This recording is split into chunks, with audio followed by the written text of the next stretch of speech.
Hi students and families. This video is designed to give you some suggestions for how to organize your school environment, how to organize your whole distance learning at home. Usually we think of organizing for school as having a backpack, and students will have within their backpack folders. They'll have a binder, for example, or dividers breaking up the different classes. They might have a planner that has a calendar in it that shows what they're working on Monday, what's due on Tuesday, so forth and so on. Well, in a distance learning environment, it's really, really important to treat digital tools as a backpack and really think through how you're going to organize it all to make yourself really successful. And so I've got two really great things I want to go over as far as you organizing yourselves, students, and also to help families support their students in their organization. So let's get into it. First of all, if you're watching this video, you've already gotten into your Google Classrooms. And so students should have watched other videos or looked at other resources to get here. But here I am a student, and I'm now looking at my Google Classroom, what we call dashboard. And you can see each class is viewed by a tile view. Now, this is my personal Google Classroom dashboard, and it probably doesn't make much sense to anyone but me. But just imagine that this is all of the different students' classes. So you've got like English and math and science and PE or whatever, and it's all here in one place. But there's a few things that students may not know within these tools. The first thing is every time a student is joined into a Google Classroom, a calendar is automatically created for that student. So if I click here where it says calendar, so once I click calendar, what you can actually see is all of the assignments that are due for all classes. This is a super useful tool. So up here, if I filter by all classes, I will see a breakdown of all the assignments that are due by the week. And what families can do is use this as a to-do list, right? If your parent is saying, what do you have due today? It's Monday. What do you have due? You can say, okay, well, I have this assignment, this assignment, and this assignment. And there's even one extra layer of convenience here. I can click right on that assignment as a student, and I can actually go and navigate that assignment right there. Because I'm a teacher here, I'm actually being directed towards grading the assignment. So teachers can actually access this tool as well. But students will be able to just go straight to that assignment and begin working on it. So that's super helpful. Another thing I wanted to show you about the calendar is when you go into an individual Google Classroom, so let's say I go here, you can also, from the classwork tab, locate the Google Calendar here. And so by clicking on the Google Calendar here,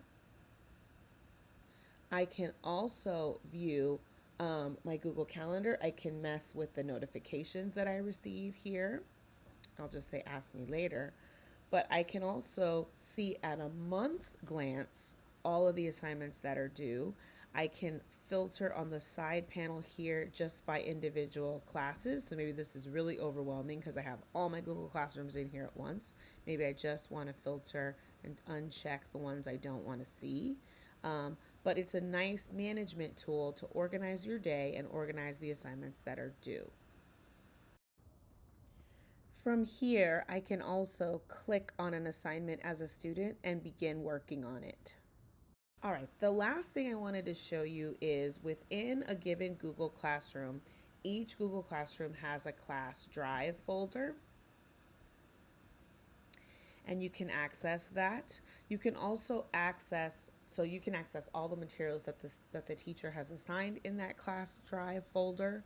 But you as the student can also organize your drive. So I wanted to talk through how you might want to do that.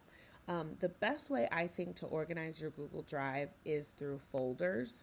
And so the way you would create a folder is within your Google Drive. By the way, I went to the classwork tab, and then I went to the class drive folder, and that brought me to this Google Drive. I could also access my Google Drive just by searching Drive in my URL window, and it'll pop up there too. So anyway, there's a few ways to skin a cat to find your Google Drive. But once you're in your Google Drive, the student can go in and click New and make a folder.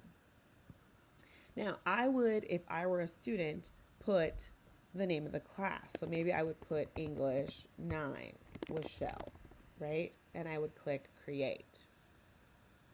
So now I've got this handy dandy folder for Miss Wachelle, and I would love to house all of my work in there. So let's say this untitled form right here happens to be a form that I did for Miss Wachelle's class. I can click my mouse on it and drag it into that folder, and it would then go. Pay no attention to this pop-up. For the student view, you would be able to drag it in there. Let's say this color gray is not really that inspiring for me. Colors really help me to organize. Maybe I want to make all of Nicole Wachelle's items a certain color. So I could hover over that folder I just created. I'm going to right click. So you hover over it and right click. And then from there, I can actually change the color of the folder. Maybe my English classes are going to all be purple. Okay, then I'm going to go in here and I'm going to make another new folder, and I'm going to click New, and maybe this is going to be now my math class, my Algebra 1 class with Miss Kerbash.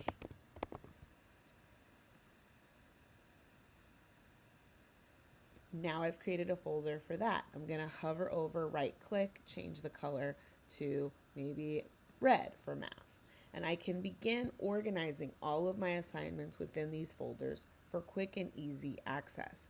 Now, if you're like me and you like subcategories within large folders, you can also double click that folder where Miss Wachelle, we just created for Miss Wachelle, and within there, I can further subdivide and organize my work by creating subfolders. So you would add a new folder here, and maybe this is going to be projects. This folder, maybe I want all my projects to be one color. All my projects are going to be pink, right? It might also be a good idea to organize your Google Drive to match the way that the teacher has organized their classes. So if they are weighting assignments by categories, let's say they have tests as a category, they have homework as a category, projects as a category, quizzes, you could actually have folders broken up into those. And so it's just a really good idea to start thinking about how you can really use Google Drive to not only house all of your work, but also organize and make sense of it all. Because you'll be trying to find something or trying to access something, and if you don't have a clear organizational system for that, it can be really difficult to do. All right, the last tip I wanted to share with students is the tip of the to-do list. So from the stream view, if you're a student, this right here will say to do, and you can actually click it to procure a to-do list of assignments within that class that you still have not completed, you have not turned in. It'll also show you assignments that are overdue or assignments that are coming up due. Also, back from the dashboard view of all of your classes, students actually have a button right here that says to do, and they can click it, and it'll actually show them a list of assignments that they still have due, things that are coming up due. It'll show them things that are missing, and it'll also show them things that are done. So this is a great communication tool for families to make sure that you are completing all of your assignments and keeping up with the workload. I hope this was helpful, and best of luck to you and your student on a wonderful school year. Take care.